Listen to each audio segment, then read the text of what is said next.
11 मार्च 1689 औरंगजेबाने वडू तुळापूर येथे शंभूराजांना हाल हाल करून ठार मारले. आधी शंभूराजांचे डोळे काढले होते, जीभ छाटली होती. संपूर्ण शरीराचा एक एक अवयव वेगळा करून औरंगजेबाच्या आज्ञेवरून इंद्रायणी भीमेच्या काठावर फेकून देण्यात आले.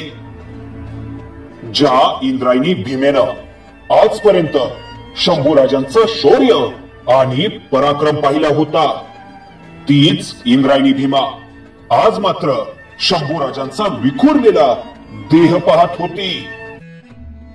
शंभूराजांच्या रक्तानं लाल झालेलं त्या इंद्रायणी भीमेच्या काठावरचं पाणी सुद्धा थरारत होतं. शंभूराजांच्या रक्तानं माखलेले ते हाडामासाचे तुकडे बघून संध्याकाळ होत आली होती, पण शंभूराजांच्या शरीराच्या तुकड्याजवळ जाण्याची कोणाचीही हिंमत होत नव्हती. औरंगजेबाचा आदेशच होता तसा. कोणी जर शंभूराजांच्या शरीराला हात लावला तर त्याचे देखील तेच हाल होतील. औरंगजेबाच्या भीतीनं आजूबाजूच्या वाड्या पाड्यावरची माणसं त्या इंद्रायणी भीमेच्या काठावर जायला देखील घाबरत होती. अखेर पहाट झाली. रात्रीचा काळाकुट्ट अंधार आता नाहीसा होत होता. तांबडं फुटू लागलं होतं. झाडांची सळसळ ऐकू येत होती. पक्षी आभाळात भिरभिरू लागले होते. भल्या पहाटे जनाबाई परटीन धुनी धुण्यासाठी नदी काठावर आली. धुणं धुत असताना तिला ते रक्तमासाचे तुकडे काठावर दिसले. कोणीतरी सांगितलं, आपल्या शिवाजीराजांचा मुलगा शंभूराजांना ठार मारून औरंगजेबानं त्यांच्या शरीराचे तुकडे इंद्रायणी भीमेत फेकलेत. ते रक्तमासाचे तुकडे पाहून धावतच जनाबाई गावात आली. शंभूराजांना ठार मारल्याची बातमी आता आजूबाजूला वाऱ्यासारखी पसरत होती. गावचे पाटील असणारे दामाजी पाटील कोरेगावहून गावात परतले. बघता बघता त्यांच्या भोवती माणसं गोळा झाली. शंभूराजांच्या मृत्यूची बातमी ऐकून अख्खा गाव गोळा झाला. सगळ्यांचे चेहरे उदासवाने होते. अनेकांच्या डोळ्यात पाणी होतं. गर्दीतून पुढे येत गोरखनाथ बोलला, बाकी काय नाही, पण आपल्या शिवाजीराजांच्या लेकराचं रक्तमास आपल्या गाव शिवाराच्या बाजूला पडावं आणि आपण मात्र गप्प बसलोय याचं दुःख वाटतंय. खरं आहे तुमचं. मंदिराच्या बाहेर बसलेला गोविंद लांबूनच बोलला, शिवाजीराजांनी आपल्या लेकरा बाळांवर, या मुलखावर काही कमी उपकार केलेत होय? आज त्यांच्या लेकराचा आतडी कोथळा आपल्या गाव शिवाराच्या जवळ पडावा आणि आम्ही मात्र मूग गिळून गप्प बसावं, हे नाही बरं वाटत बघा. इतक्यात दामाजी पाटील बोलले, मंडळी, तुमच्यापेक्षा शंभूराजांसाठी माझं काळीज जास्त तुटतंय, पण गावाच्या भोवताली 4-5 लाख फौजेचा तळ पडलाय. बादशाची ताकद लई दांडगी हाय.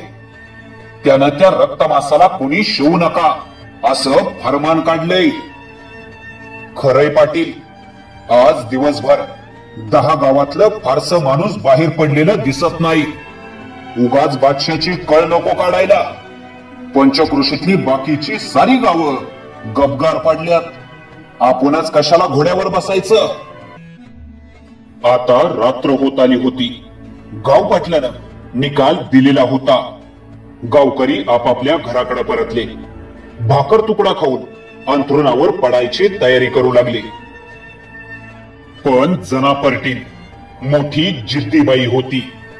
ती थेट राधाई पाटलिनीच्या वाड्यावर गेली. तिनं आजूबाजूच्या आयाबायांना गोळा केलं. शिवाजीराजे आणि संभाजी राजांविषयी अधिक गोष्टी निघाल्या. त्या आठवणीने साऱ्यांची काळीज हेलावली होती.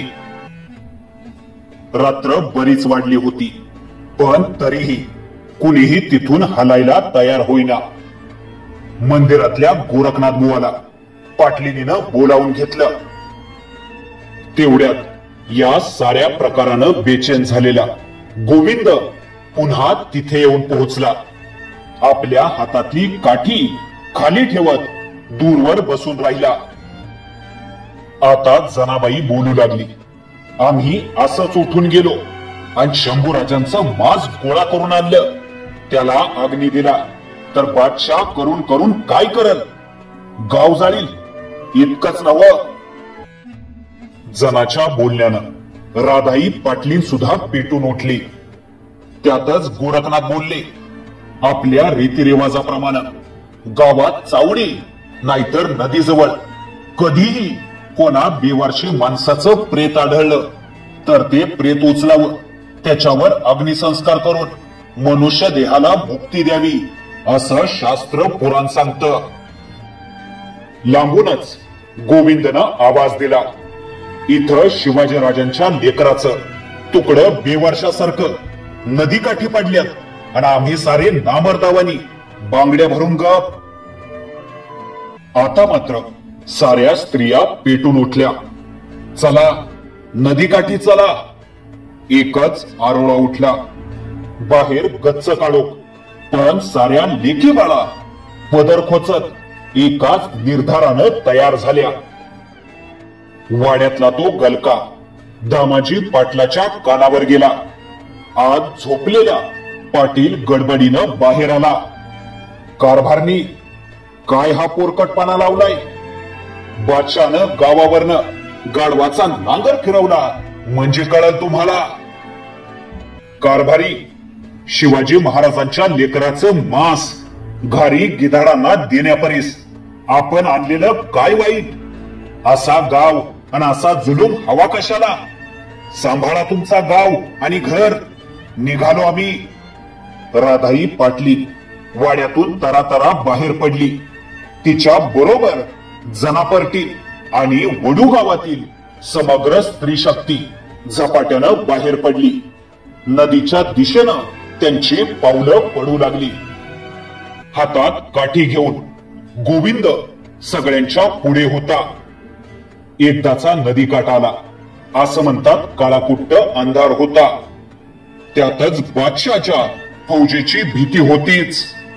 सगळ्या आयाबायांनी सहज वळून एकदा पाठीमागं बघितलं तर गावातली सगळी पुरुष मंडळी त्यांच्या पाठोपाठ धावतच नदी किनारी येत होती. त्यांच्या सोबत दामाजी पाटीलही होते. मध्यरात्र झालेली औरंगजेबाच्या तळावर त्याचे सैनिक डाराडूर झोपले होते. गावकरी दबकत दबकत नदी पात्राच्या जवळ आले. त्यांनी कुडाचा चुला पेटवला. त्याच्या फुटफुटत्या प्रकाशात नदीकाठी शोधाशोध चालू झाली.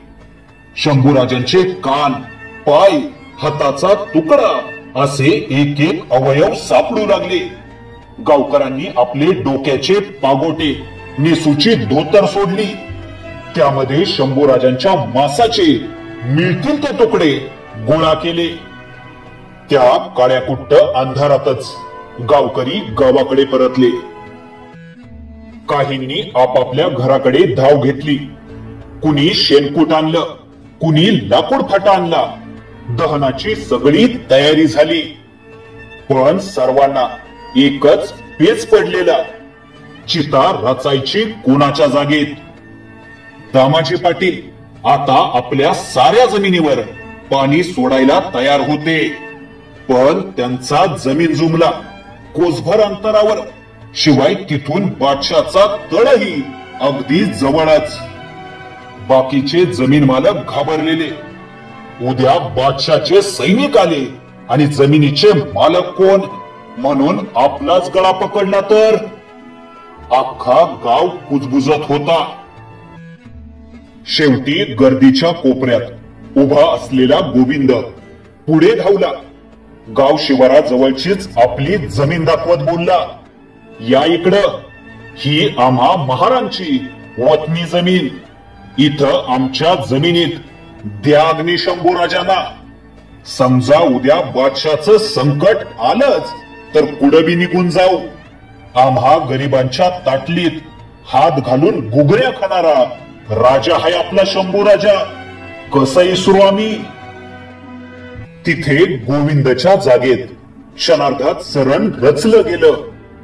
बादशाची फौज कधीही अचानक गावात येऊ शकत होती. दामाजी पाटलानं गावातल्या काही तरण्याबांड पोरांना गाव शिवारावर उभं राहून लक्ष ठेवायला सांगितलं. अचानक वैरेची घोडी धावून आली तर त्यांना विशी बाहेरच अडवा. गोखणीतल्या दगडानं लोळवा एकेकाला. प्राण गेला तरी चालेल, पण अग्निसंस्कारात अडथळा येऊ देऊ नका. दामाजी पाटलानं पोरांना बजावून सांगितलं. गोरखनाथ बुवांनी बेलपत्र आणि तुळशीपत्र वाहिली. शंभूराजांच्या चितेला अग्नी दिला गेला.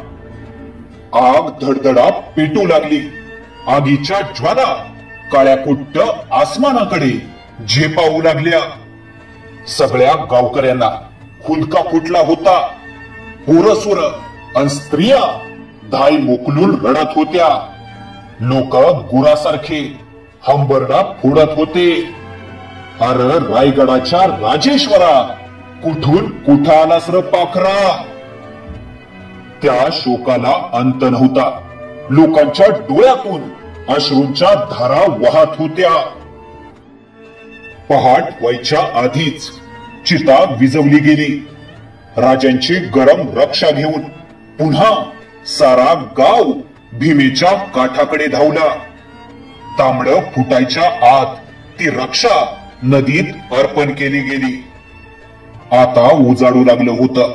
पाखरं जागी होऊ लागली होती. नदी काठावर जमलेला तो वडूगाव एकमेकांकडे अभिमानानं बघत होता. एक महान कार्य आपल्या हातून घडल्याचं